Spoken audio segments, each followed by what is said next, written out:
Bismillahirrahmanirrahim. Assalamualaikum warahmatullahi wabarakatuh. Pada hari ini kita akan menanggapi 6 jenis model pembelajaran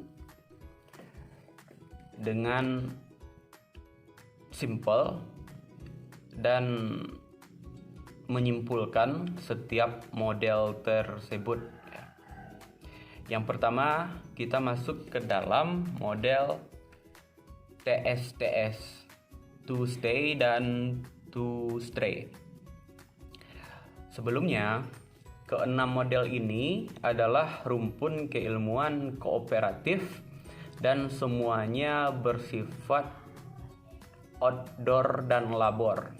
Bisa diaplikasikan di luar kelas atau di laboratorium, tergantung rumpun keilmuan.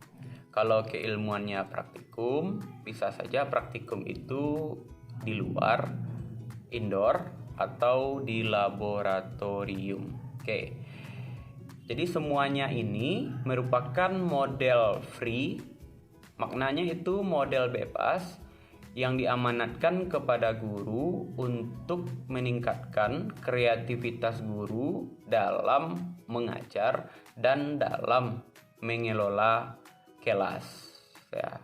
Jadi semuanya model ini free, bebas, tergantung kreativitas guru. Yang pertama itu to stay dan to stray. Kata kuncinya 2 pergi, 2 bertahan. Teknik pelaksanaannya dibagi kelompok. Misalnya ada 2 pembahasan. Pembahasan yang pertama dikasih waktu 10 menit. Habis itu yang 2 orang di kelompok pertama dipindahkan ke kelompok kedua, dan 2 orang di kelompok kedua dipindahkan ke kelompok pertama. Gunanya untuk apa? Supaya 2 pembahasan itu mereka saling isi. Kelompok pertama mengerti dengan pembahasan kelompok 2, kelompok 2 juga mengerti dengan pembahasan kelompok pertama. Oke, itu to stay, to stray. Kalau saudara mahasiswa pendidikan agama Islam atau mahasiswa biologi atau mahasiswa apapun, cocokkan saja metodenya. Cocokkan aja materinya dan metodenya. Itu. Yang kedua, itu ada model core. Core ini koneksi, mengorganisi, refleksi, dan extending. Maknanya adalah core ini biasanya dipakaikan untuk sebuah teori perbandingan. Perbandingan teori lama dengan teori baru.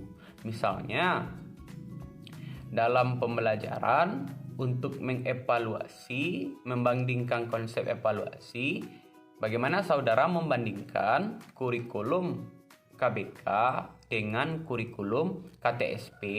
Habis itu dikembangkan antara kurikulum KBK dan KTSP.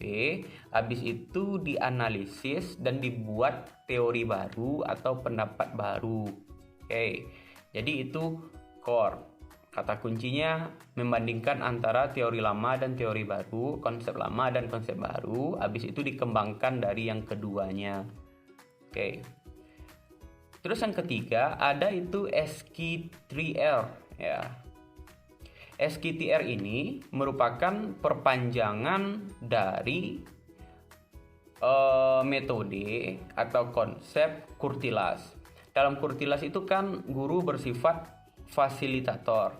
Dalam SQ3R merupakan guru juga totalitas fasilitator. Tapi sebelum guru bersifat sebagai fasilitator, guru melakukan survei dulu. Ya. Survei itu maknanya apa? Kalau dalam lokal, menganalisis kemampuan siswa, menganalisis pembahasan siswa. Habis itu apa? Dikasih question. Ya, S itu kan survei, Q itu question. Dikasih pertanyaan di depan kelas. Pertanyaan di depan kelas berdasarkan survei yang sudah dilakukan oleh guru. Atau bahasanya analisis kemampuan siswa. Oke, habis itu apa? Diklasifikasikan tingkat siswa, diklasifikasikan materi. Habis itu apa? Guru atau siswa disuruh membaca dan membuat kesimpulan, dan seluruh materi direview. Jadi guru bersifat fasilitator dalam Kurtilas itu harus menjalankan SQ 3R. Dikonsep dulu, dianalisa dulu, baru dikasih tugas. Kalau ada guru yang masuk lokal, tulis pembahasan di depan kelas, misalnya pembahasan di depan kelas tentang bab salat, habis itu guru perintahkan dari bab salat carilah konsep, rukun, dan hal-hal yang berbau salat, buat PR halaman sekian, minggu depan kumpulkan. Itu tidak boleh seperti itu tanpa mengaplikan SQ 3R. Makanya siswa-siswa sekarang banyak yang bingung. Oke. Terus yang keempat itu ada MID, Meaningful Instructional Design. Ya. Apa itu kata kuncinya MID? MID ini adalah pesan ya. Pesan yang bermakna atau desain yang bermakna. Kalau dalam keilmuan eksak dia desain, kalau dalam keilmuan PAI atau pendidikan itu adalah pesan yang bermakna ya.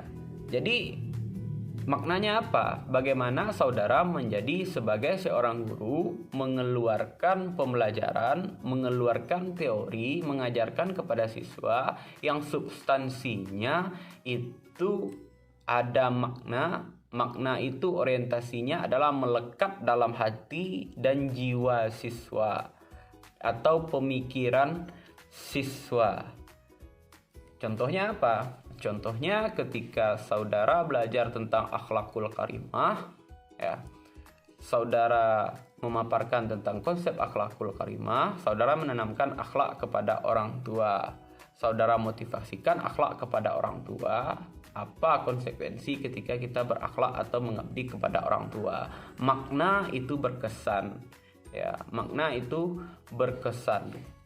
Kesan itu timbul ketika tingginya stimulus yang datang. Ketika stimulusnya yang datang tinggi, itu akan menimbulkan kesan. Ketika dia sudah menimbulkan kesan, itu anak akan ingat selalu. Misalnya, saudara berjalan dari gerbang kampus sampai di depan lapangan voli, saudara dikejar oleh anjing misalnya. Ya, saudara dikejar sampai ke gedung Turki misalnya. Habis, ya, saudara berhasil meloloskan diri dari anjing tersebut misalnya. 3 tahun berselang, saudara juga jalan di depan lapangan voli. Ketika saudara jalan di depan lapangan voli 3 tahun yang akan datang atau 10 tahun yang akan datang, mungkin saudara ada acara reuni lah 10 tahun yang akan datang. Ketika saudara berjalan di depan lapangan voli, itu saudara nggak coba mengingat, tapi otak mengingatkan saudara bahwa di depan lapangan voli saudara pernah dikejar anjing. Kenapa itu otak mengingatkan? Karena di lapangan voli itu ada kesan yang kuat hadir 10 tahun lalu. Itu jadi bermakna ya. Meaningful Instructional Design. Desainlah pembelajaran yang bermakna. Free, bebas dalam mata pelajaran apa dan dalam metode apa ya. Oke. Terus yang ke 1 2 3 4. Yang kelima, DLPS, Double Loop Problem Solving. Oke. Kata kuncinya 2 masalah, 2 solusi. Cari ajalah 2 masalah, habis itu saudara paparkan di depan kelas. Yang 2 masalah itu termasuk dalam satu wawasan, satu rumpun keilmuan, yang keduanya ini mendukung untuk menjawab seluruh pembahasan. Misalnya, saudara membahas tentang bab nikah misalnya. Ya, bab nikah. Buat 2 masalah. Yang pertama, nikah muda menurut agama. Yang kedua, nikah muda menurut adat. Kedua indikator ini gimana kesimpulannya? 2 indikator, 2 masalah yang mendukung tentang satu pembahasan. Itu contohnya. Relevansikan aja dalam pembahasan atau mata kuliah lainnya. Oke. Terus yang terakhir, CIRC ya. CIRC ini termasuk ke dalam komposisi terpadu ya. Komposisi terpadu antara observasi dan teori. Oke, saudara melakukan PTK ya, atau ada juga yang bilang ini adalah metode untuk bahan bacaan atau metode untuk belajar membaca pada awalnya. Tapi hari ini dikembangkan dengan kooperatif itu menggabungkan, integrasi itu menyatukan, membaca dan mengkompos, menghasilkan. Oke, contohnya apa?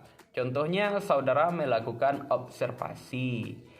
Saudara melakukan observasi dalam sebuah penelitian. Dalam proses observasi, saudara mengintegrasi. Apa yang saudara integrasi? Antara masalah dan teori. Habis itu reading. Yang saudara reading apa? Hasil dari observasi itu. Sedangkan hasil dari observasi itu menjadi komposisi dalam membuat kesimpulan. Jadi itu CIRC. Kata kuncinya adalah seluruh model ini free, bebas dipakai dalam bentuk mata pelajaran apapun atau metode apapun. Yang penting adalah guru menguasai materi dan bisa merelevansikannya ke dalam setiap model pembelajaran. Mungkin itu sekedar tanggapan. Kita tutup dengan membacakan Alhamdulillahirrabbilalamin. Assalamualaikum warahmatullahi wabarakatuh.